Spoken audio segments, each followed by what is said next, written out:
one of the core fears, I think, is that with behaviors that the students will distract their classmates and maybe even the teacher for all of the behaviors we've been talking about, right? All of whether it's eloping or stimming or whatever, it really comes down to people aren't going to be able to concentrate. It is a valid concern for sure, right? Especially if it's your child, you don't want your child to be taking away the learning from others, or other people might be expressing that concern. I will say that we catastrophize more often around what that is actually going to look like in practice and how distracting it actually is, compared to what the reality is. So when, teaching a long time in elementary schools, you would think that kids would get distracted by certain things, but when it comes down to it, they don't care. They get used to it, and then it stops distracting them.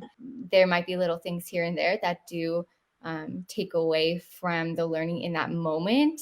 There's more, I think, that students gain from understanding that we all come to different spaces differently and have different needs.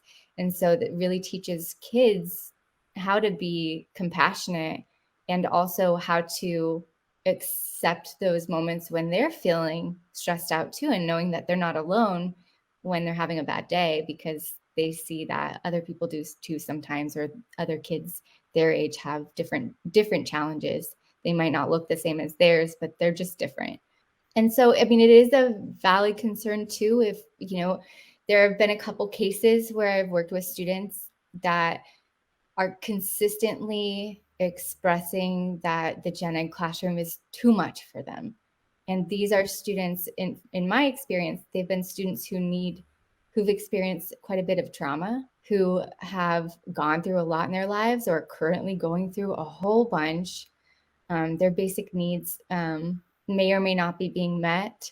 They might have parents in challenging circumstances, are also going through just a lot internally. And these are kiddos who, might throw things or hit things, or, get really aggressive. And after having strong behavior support systems in place, they're still communicating that to us. Those are some cases where, the kids then communicating that they might need way more support than we can provide in this setting.